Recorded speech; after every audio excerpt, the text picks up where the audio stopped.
नाम के एक गांव में लोग बहुत हंसी खुशी रहा करते थे। उस गांव में एक बहुत गरीब परिवार रहता था। उस परिवार में मोहन, उसकी बीवी लता और उनका 8 साल का बेटा चीकू रहते थे। मोहन को पीने की बहुत बुरी आदत थी। वो सुबह शाम बस शराब पीता और जुआ खेलता रहता था। मोहन की एक छोटी सी किराने की दुकान थी। मोहन कभी भी उस दुकान को ठीक तरीके से नहीं चलाता था और जितना भी थोड़ा बहुत उस दुकान से कमाता था वो सारी कमाई शराब पीने और जुआ खेलने में उड़ा देता था। वो रोज शराब पीकर लता को मारता था और उसे घर चलाने के लिए कोई पैसे नहीं देता था। एक रात लता और चीकू भूखे बैठे थे क्योंकि घर में खाने के लिए कुछ नहीं था। वो देर तक मोहन का इंतजार करते रहे। अचानक दरवाजे पर खटखटाने की आवाज आती है। माँ, लगता है पापा आ गए। वो जरूर हमारे लिए कुछ खाने को लाए होंगे। हाँ बेटा, अब हम सब मिलकर पेट भरकर खाना खाएंगे। लता जल्दी से दरवाजा खोलने जाती है। जैसे ही वो दरवाजा खोलती है तो देखती है कि मोहन के दोस्त मोहन को पकड़कर खड़े हैं और मोहन नशे की हालत में है। अरे भैया, इतनी रात को आप लोग? अरे भाभी जी, क्या बताएं, आज तो मोहन ने हद ही कर दी। इतनी शराब पी रखी थी कि इसे इतना भी होश नहीं था कि ये कहाँ पड़ा है। हम इसे चौराहे पर से उठा कर लाए हैं। अगर कोई गाड़ी वाला कुचल जाता तो बताओ, आप लोगों की तो जिंदगी खराब हो जाती। हाँ भाभी जी, बस आप लोगों का सोचकर हम इसे यहाँ ले आए, वरना तो इसका सबके साथ ऐसा व्यवहार है कि कोई इसकी मदद ना करे। मोहन के दोस्त मोहन को कमरे में ले जाकर लिटा देते हैं और वहाँ से चले जाते हैं। बेटा चीकू, आज हमें फिर से भूखा ही सोना पड़ेगा। मैं तेरे पापा के भरोसे तुझे और भूखा नहीं रख सकती। अब मुझे ही कुछ काम करना पड़ेगा। तू बस आज थोड़ी सी भूख बर्दाश्त कर ले। ठीक है माँ। चीकू और लता दूसरे कमरे में सोने चले जाते हैं। तभी मोहन नींद में बड़बड़ाने लगता है। थोड़ी देर बाद मोहन को होश आता है और वो खुद को अपने घर में पाता है। अरे ओ लता, कहाँ मर गई? मुझे बहुत तेज भूख लगी है। चल जल्दी से मेरे लिए खाना लेकर आ। लता बहुत गहरी नींद में सोई हुई होती है और उसे मोहन की आवाज सुनाई नहीं देती। मोहन 4-5 बार आवाज देता है पर लता नहीं उठती। मोहन गुस्से से लाल हो जाता है और कमरे में रखे एक मोटे से डंडे को उठाता है और दूसरे कमरे में जाता है जहां लता और चीकू सो रहे होते हैं। वो डंडे से लता को बुरी तरह पीटने लगता है। लता अचानक नींद से उठ खड़ी होती है। बचाओ बचाओ, मुझे मत मारो। मैंने क्या किया? मेरी क्या गलती है जो आप मुझे ऐसे बुरी तरह मार रहे हो? मैं आधे घंटे से आवाज दे रहा हूँ कि मुझे खाना दे दे और तू यहाँ घोड़े बेचकर सो रही है, हैं? ऊपर से मेरे साथ जुबान लड़ा रही है। मोहन लता को बहुत मारता है। आवाज सुनकर चीकू भी नींद से उठ जाता है। वो अपनी माँ को बचाने की बहुत कोशिश करता है पर मोहन किसी की नहीं सुनता और लता को बहुत मारता है। अगली सुबह जब लता उठती है तो उसे बाहर कुछ शोर सुनाई देता है। वो बाहर जाकर देखती है तो लोगों की भीड़ लगी होती है। लता पास जाती है और पूछती है, क्या हुआ रजनी भाभी? अरे तुम्हें नहीं पता क्या? क्या नहीं पता? बताओ क्या हुआ? यही कि चंपा के पति को कल रात एक चुड़ैल उठाकर ले गई। क्या? ये कैसी बातें कर रही हो भाभी आप? चुड़ैल वुड़ैल कुछ नहीं होता। आप भी किसी की बातों पर यकीन कर रहे हो। यकीन कैसे ना हो बहन, मैंने खुद अपनी आंखों से उस भयानक चुड़ैल को देखा है। उसके लंबे बाल, लंबे लंबे नाखून और दांत, उसकी लाल आंखें और डरावना चेहरा मैं कभी नहीं भूल सकती। जब मैं आधी रात को पानी पीने के लिए उठी तो थोड़ी ठंडक लेने के लिए खिड़की पर खड़ी हो गई थी और तभी मैंने देखा कि एक चुड़ैल चंपा के पति को हवा में उड़ा कर ले जा रही है। ऐसी बात है तो हमें संभल कर रहना होगा और शाम होते ही अपने घर के खिड़की दरवाजे बंद करने होंगे। अब बिल्कुल सही कहा लता भाभी आपने। सब अपने घर चले जाते हैं। लता भी काम ढूंढने निकल पड़ती है। वो घर घर जाकर काम मांगती है पर उसे कहीं काम नहीं मिलता। अंधेरा होने लगता है और आखिर में उसे सरपंच मिलता है। क्या हुआ लता? बड़ी परेशान दिख रही है। बस क्या बताऊं सरपंच जी, चीकू के पापा का तो सभी को पता है कि वो ठीक से कमाते तो है नहीं और जो कमाते हैं उसे दारू में उड़ा देते हैं। इसीलिए मैं ही काम ढूंढ रही हूँ ताकि अपना और अपने बच्चे का पेट भर सकूं। ऐसी बात है तो मेरे पास एक काम है। मेरी माँ बहुत बड़ी हो गई है और बिल्कुल चल फिर नहीं सकती। मैं उनकी देखभाल के लिए किसी को देख रहा था, पर अगर तुम चाहो तो तुम ये काम कर सकती हो। मैं तुम्हें महीने के 2000 रुपए दूंगा। आपका बहुत बहुत धन्यवाद। बस एक दिक्कत है कि तुम्हें देर रात तक रुकना होगा, जब तक कि वो सो नहीं जाती। मुझे मंजूर है सरपंच जी। ये लो फिर 500 रुपए और कल से आ जाना। लता खुशी खुशी घर जाती है और ये बात चीकू को बताती है। दोनों बहुत खुश हो जाते हैं। तभी वहाँ मोहन आ जाता है। क्या बात है, किस बात की इतनी खुशी मनाई जा रही है? मुझे उनकी बड़ी माँ का ध्यान रखना होगा, जिसके बदले वो मुझे पूरे 2000 रुपए देंगे। तू कहीं भी जाकर मर, मुझे कोई फर्क नहीं पड़ता, बस मुझे दारू पीने के लिए पैसे मिलने चाहिए। तभी मोहन को लता के हाथ में कुछ पैसे दिखते हैं। मोहन वो पैसे लता से छीन लेता है। लता बहुत रोती है और अपने पैसे मांगती है, पर मोहन उसकी एक नहीं सुनता और दारू पीने चला जाता है।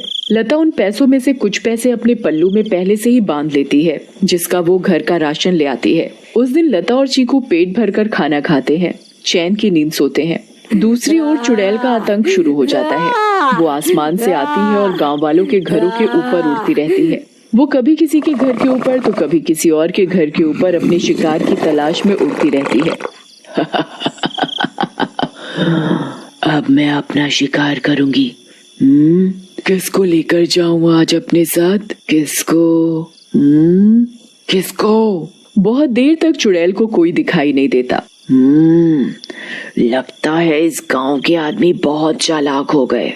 अब इन्होंने रात को निकलना ही बंद कर दिया।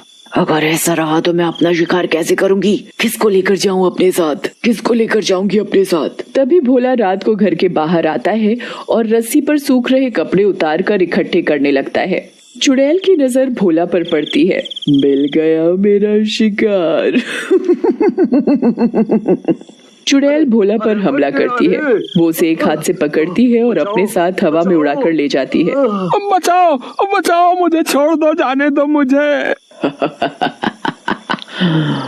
तू तो मेरा आज का शिकार है, ऐसे कैसे छोड़ दूं? तभी भोला की बीवी बाहर भोला को देखने आती है। उसे भोला घर के बाहर कहीं नहीं दिखता, पर फिर उसकी नजर ऊपर जाती है और वो देखती है कि चुड़ैल उसके पति को लेकर जा रही है। रेखा ये सब देखकर बेहोश ही हो जाती है और सुबह जाकर उसे होश आता है। होश आते ही वो अपने पति को हर तरफ ढूंढने लगती है, पर वो कहीं नहीं मिलता।